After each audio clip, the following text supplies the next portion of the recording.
Hello guys, welcome to Redditor's Revenge. Here we post amazing revenge stories daily. And if you want more content like this, please do subscribe to the channel and stay tuned with us. Moving on to our today's first story. My ex-stepfather, I refuse to acknowledge that he married my mother, and since my mother is deceased, I shouldn't have to anymore, because he's an awful man.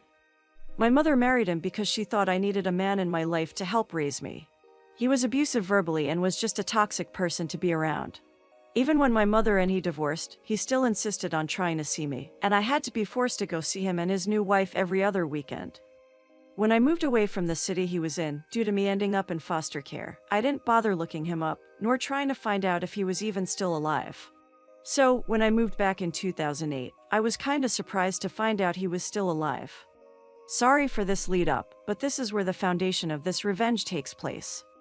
When I moved back to the city, I had worked my arse off and bought myself my first car, a 1992 Buick Regal Custom. I loved that car, and I also loved helping people out, which was easier with the car. Well, my ex-stepfather knew about the car, because he had seen me driving around town, running errands for the local homeless shelter where I volunteered, taking guys to the doctor's office when they didn't want to wait on a bus, and stuff like that, and he was a resident at the said shelter.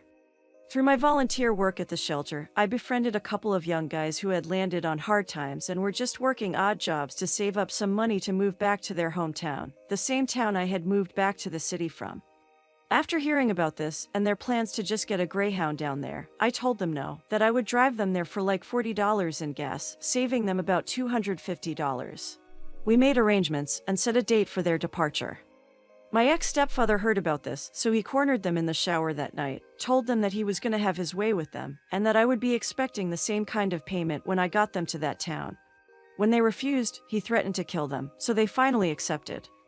When I pulled up to pick them up the next morning, I can tell the air was off, like something had happened. Yesterday, these two guys were eager to leave this city behind, and now, they treated my car as if it had live vipers in the passenger seat.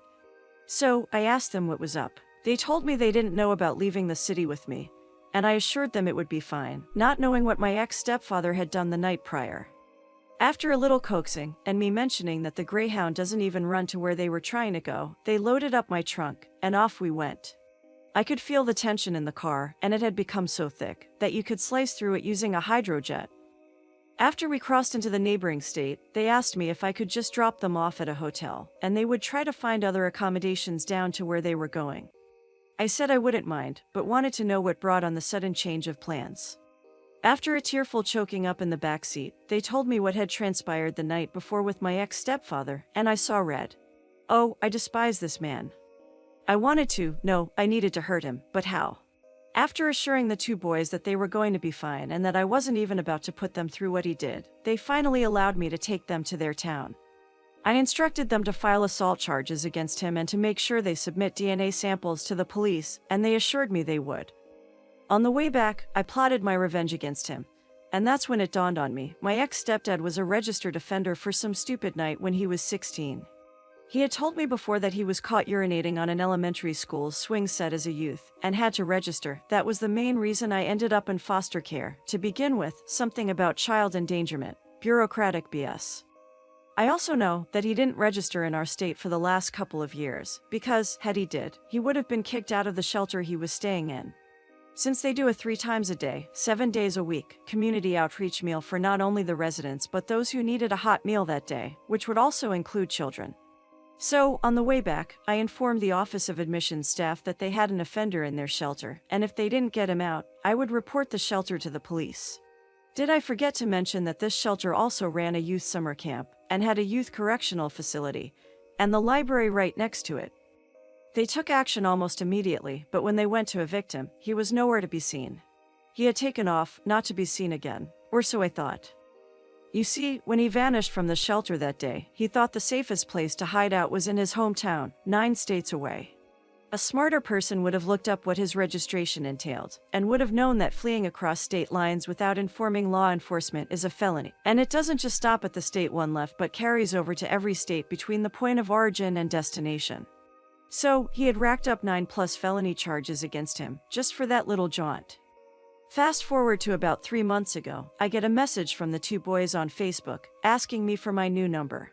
I give it to them, and am almost immediately put in touch with the county sheriff, who had a federal agent in his office, asking if I knew where my ex-stepdad was. As I was telling both gentlemen that I didn't have a clue, my Facebook pinged.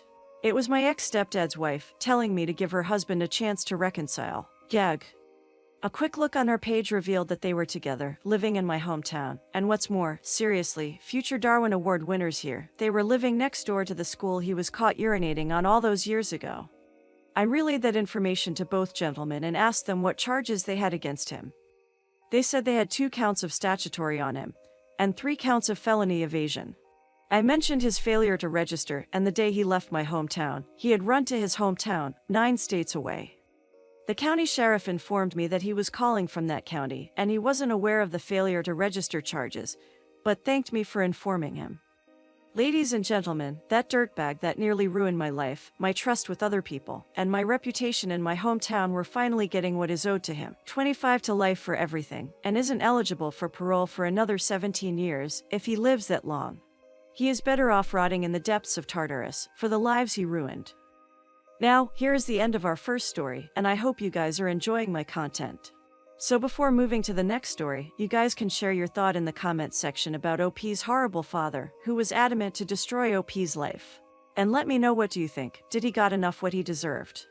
Also hit the like button, subscribe to the channel, and hit the notification bell to stay tuned with us for more satisfying revenge stories. Moving to our second story. This happened in 1995 in a small rural town in Chaco province, Argentina.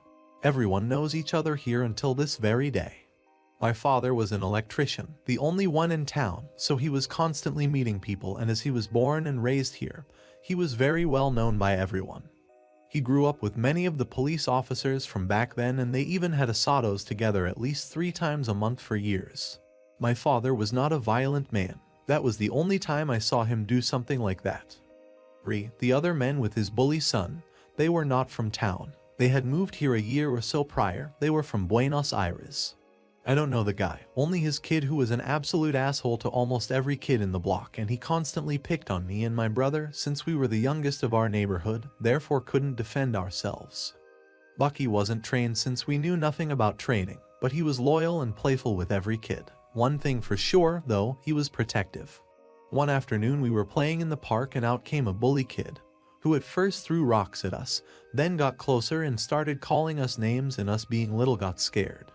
He was bigger than us. We tried to leave, but he blocked us and started hitting my brother. I tried to stop him, but he did the same to me. Bucky heard us crying and came running, jumping, and getting the bully's arm at once. He bit, shook, and released, staying between us and the bully, barking like mad until the kid left running. We saw him get inside his house, and a few seconds later came father with the sledgehammer. Bucky stood in front of us, hairs raised and barking, but the man didn't stop. He got close, raised the sledgehammer, and went straight down to Bucky's head. He did not hit him once, he hit him 5 times. The first blow I'll never forget. The sound of the steel connecting with the skull, the painful whimper of our dog. Bucky got knocked with the first blow. By the 5th and final, his head was caved in. My brother and I were frozen in place, scared to death, and crying a lot. The whole dad say something which I don't remember now, and left. We were unable to move for a moment, such was our fear. Finally, I grabbed my brother and went home. My dad was fixing a fan, and when he saw us, asked us what happened. We told him and just said, right, okay, let's wash your faces and grab some ice cream. Yes, that's what our dad did. Took us for ice cream. He did a pretty well job to mask his emotions and showing himself cheerful to us. That night, when my brother was asleep and I was playing in the kitchen, he grabbed the wrench and told Mom and me he had to fix something in the neighborhood. I assumed it was another neighbor since it was a common thing for my dad to get asked by neighbors to fix things. Nodded to Mom. Mom nodded back and left. He came back some minutes later, told me to go to bed, and that was it. A decade later, we came to know what happened.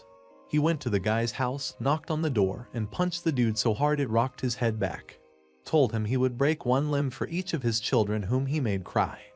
I can only imagine what he would have done if we were more than 2 kids, and proceeded to beat the guy some more in front of his family, and then took the wrench and broke his legs.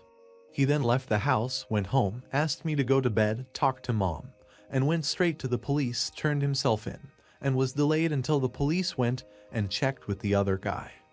My dad also showed our dead dog to them, and the police found the sledgehammer on the bully's house still with blood on it, and they let my father go. They also spoke with the dude when he got better and suggested he leave the town, since if they weren't like before, they wouldn't ever be now.